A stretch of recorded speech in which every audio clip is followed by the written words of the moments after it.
ne tɔgɔ Isa Berté ne ye yan élevage dangani ne ye yan secrétaire général de bon baara in degun b'a la kosɛbɛ parce que nin kurun minnu filɛ nin kurun in kelen bɛ taa fɔ 2,200,000 na sisan yiri gɛlɛyara pɔnti gɛlɛyara ne bɔrɛ ninnu bon bɛlɛbɔ kurun ninnu kelen mɔgɔ 3 de bɛ baara k'a kɔnɔ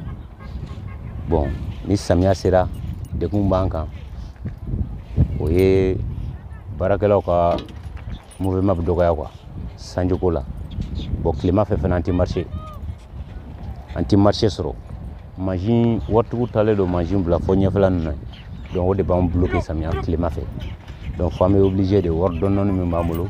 an bɛ bɛlɛ ninnu ni cɛncɛnw layɛlɛ k'u stocké sanfɛ an m'olu ye sanfɛlaw la donc an b'o feere samiya fɛ o ye degun fɔlɔ ye bon taxi ko kɔni na alhamdulilayi ani mairie an kɛlen don ka ɲɔgɔn faamuya ni mobili in kelen o kelen voyage kelen mairie ka 150 de b'a la donc an b'o taxi sara bon san kɔnɔ fɛnɛ an bɛ impôt sara donc nin ye taxe d'embarcation ye o bɛ sara don o don bon ni san yɛlɛmana u bɛna taxi fɛnɛ minɛ an bolo an b'o sara alhamdulilayi ani mairie kɔni bɛnnen don o position na mais ni samiya sera sisan an ka baara a bɛ gɛlɛya kosɛbɛ yɔrɔ kɔni tɛ mairie bolo yan an bɛ se ka baara kɛ yɔrɔ min ni samiya sera an bɛ yɛrɛkɛ kosɛbɛ dɔw bɛ taa fɔ Katibugu Sendo ninnu na place tɛ yen yɔrɔ ninnu bɛɛ ye mɔgɔw de ta ye an yɛrɛ b'a ta location de la donc o kɔni gɛlɛya b'an kan kosɛbɛ bon ni faamaw sera k'a lajɛ ka masinitigi ninnu ka taxi caya pour que an fana bɛ se ka nafa sɔrɔ an ta la parce que olu ka cɛncɛn chargement wari a n'a san wari o ye 6,000 ye tilema fɛ remorque donc anw dun b'a san fɛnɛ an ka mɔgɔw de bolo k'a feere donc an ka san wari yɛrɛ ye 6,000 ye n'i y'a chargement wari fara o kan ye 4,000 donc mobile bɛ obligé k'anw ta in to yen 14,000 u bɛ taa ta yan fɛ 6,000 donc o gɛlɛya b'an kan kosɛbɛ baara in kɔni na mɔgɔ min bɛ balo a kɔnɔ o de ka ca kojugu parce que nin kurun kelen mɔgɔ 3 de bɛ baara k'a kɔnɔ a bɛɛ ye denbayatigi ye u bɛ muso dɔ ta min bɛ ji soli u bɛ bɛlɛ d'o ma o y'o sara ye o fana b'o tɛntɛn k'o feere donc anw yɛrɛ ye denbayatigi ye mobili kelen fɛnɛ mɔgɔ 5 de b'a fili bɛɛ ye denbayatigi ye donc baara in kɔni a bɛ nafa min ladon dugu in kɔnɔ anw yɛrɛ tɛ se k'a fɔ ka s'a dan na mais dugu in kɔnɔ dugu gɛlɛya fɔlɔ fana ye dugudenw ye ka ɲɛsin anw ma anw dun b'a dɔn an tɛ baara jugu la faso baara de don an bɛ ka kan yɛrɛ an bɛ ka kɛ faso ye taxi fɛn bɛ na an b'a bɛɛ sara taxi juru tɛ yɛlɛ na mais n'a ta bɛɛ ale bɛ dugudenw ka u ka juguya fanga ka bon an na quoi an mana kɛ cogo o cogo i b'a sɔrɔ dugumɔgɔw b'an lagosi parce que ko bɛlɛbɔla tɛ mɔgɔ ɲɛnama ye bon an dun bolo an ye mɔgɔ ɲɛnama de parce que an bɛ ka baara kɛ an wɔsi de la an bɛ baara kɛ an wɔsi la i ma mobili ninnu jɔlen bɛɛ bɛlɛbɔlaw de ta ye donc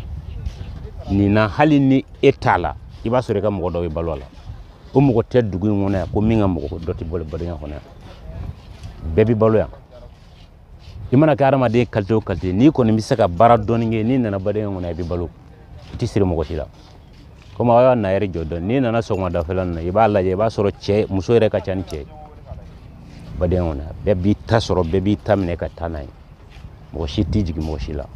bon an fɛ yan kɛlɛ tɛ yan foyi tɛ yan ɲɔgɔn bonya ni koto ɲɔgɔn tɔ la ni min ma min faamuya o bɛ taa ɲininkali kɛ a bɛ ɲɛfɔ i ɲɛna ka ɲɛ an b'o position de la ne tɔgɔ ye Mahamadu Danbele ne ye benn chauffeur ye Kulukoro Bamakɔ a taxi ko ninnu kɔni na n'an ye cɛncɛn ta yan voyage o voyage an bɛ 200 de sara mairie ye o chaque voyage bon agent o bɛ 200 d'olu ma o ye toute la journée péage aller retour i b'a sara bon catégorie bɛɛ n'a ta don anw ta ninnu bɛɛ ni suuru ninnu olu ye 100 bon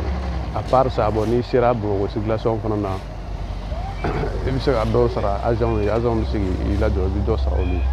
o gɛlɛyaw kɔni b'an kan dɔɔni hali n'i ye voyage 5 sɔrɔ i b'a sara voyage o voyage o bɛ dépend i ka voyage hakɛ la n'i sera ka voyage hakɛ min kɛ tile kɔnɔ kɔni et qu'on oui charge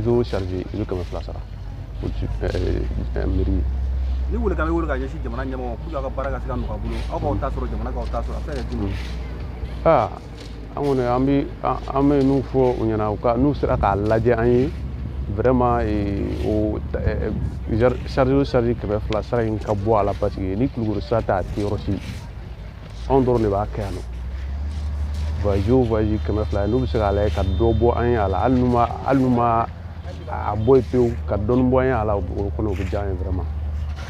sera to bela mir bi ta ko clean toute la journée 24 heures le kuluguru a exigé ka ke voyage que fla voyage mérité beta voyage be mérité ta